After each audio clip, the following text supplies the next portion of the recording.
Thank you very much for affording us this forum. I'd like to respond to a few of the points that have been made by my colleagues on both sides. First, thank you.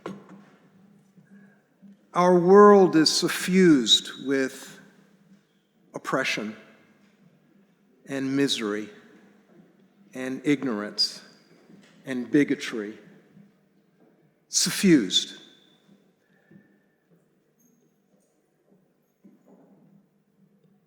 Many people in the United States, particularly political leaders, speak as if the United States was apart from the world, as if the United States was above the rest of the world. I don't want to over-argue my point here. I simply want to say that the United States is part of the world.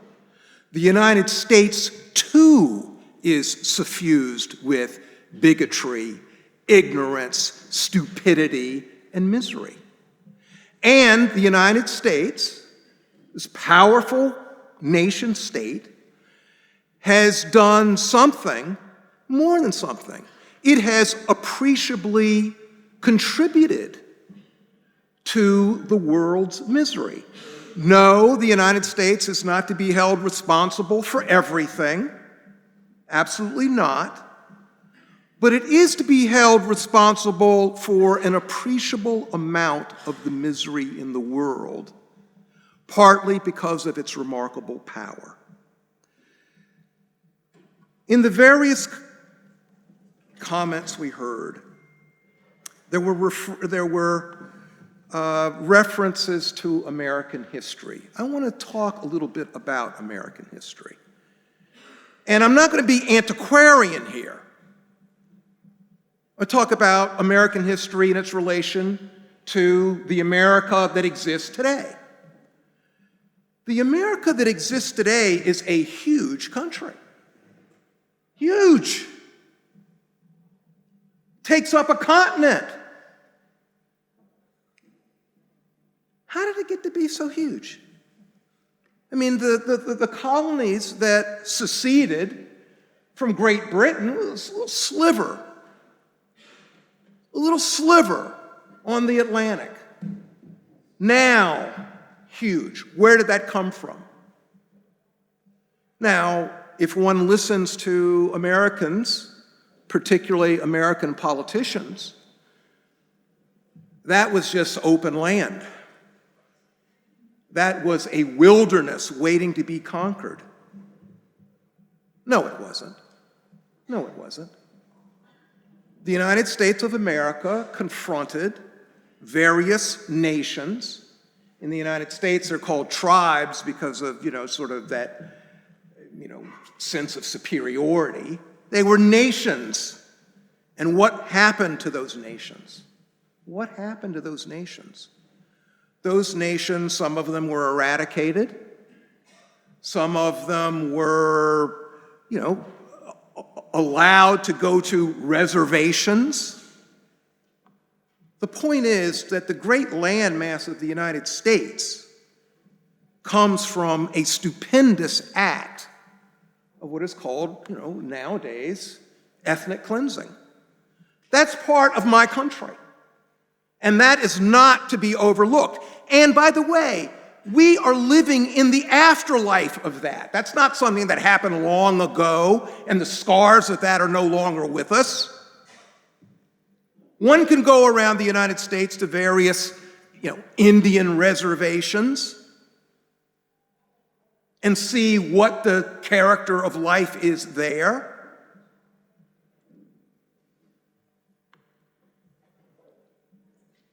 Slavery.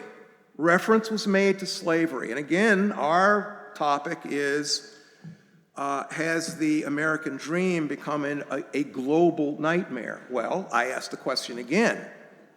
How is it that millions of people from Africa got to the United States and were enslaved?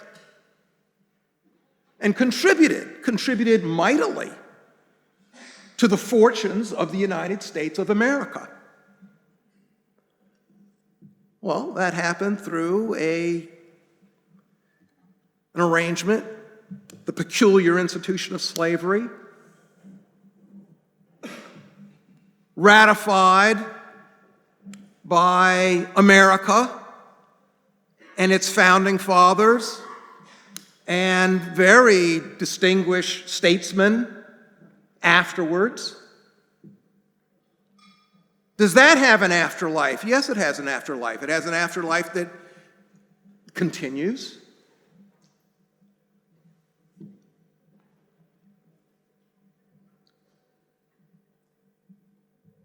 These are not imperfections. A number of my colleagues use the term imperfections.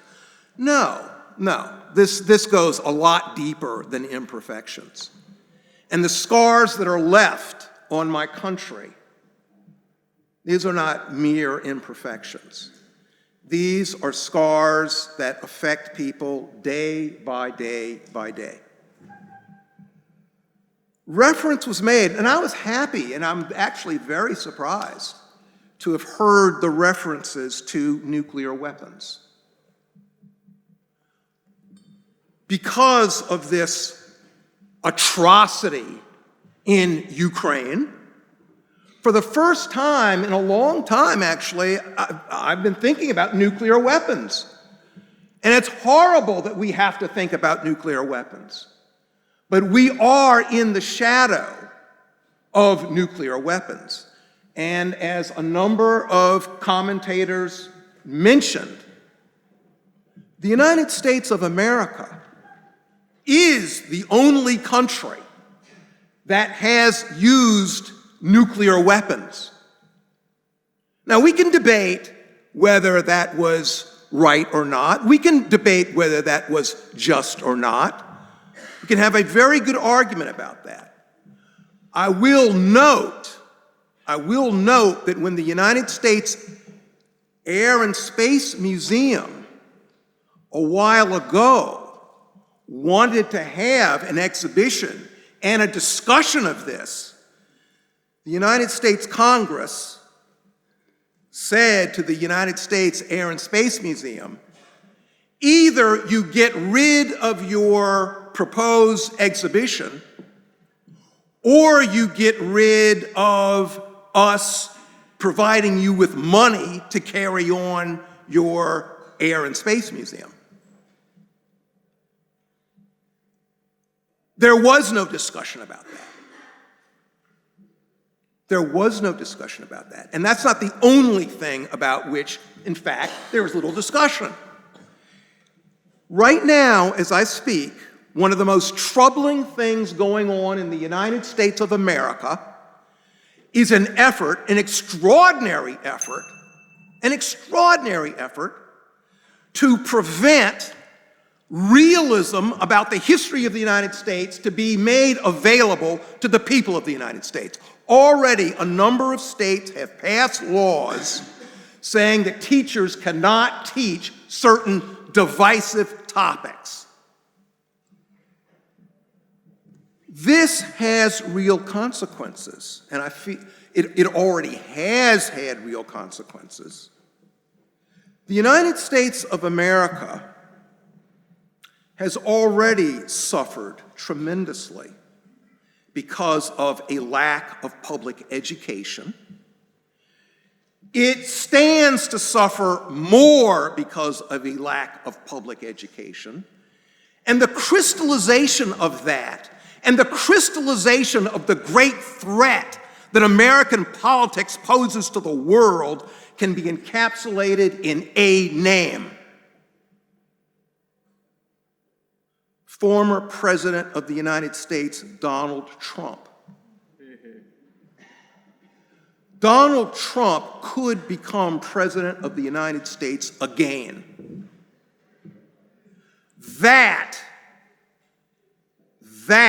should put a scare in everyone.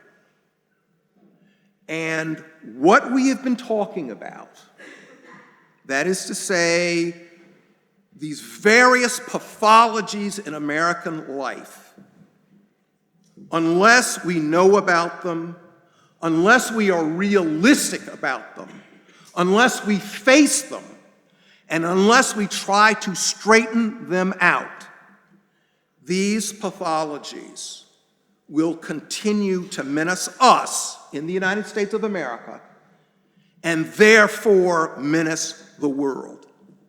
Thank you very much.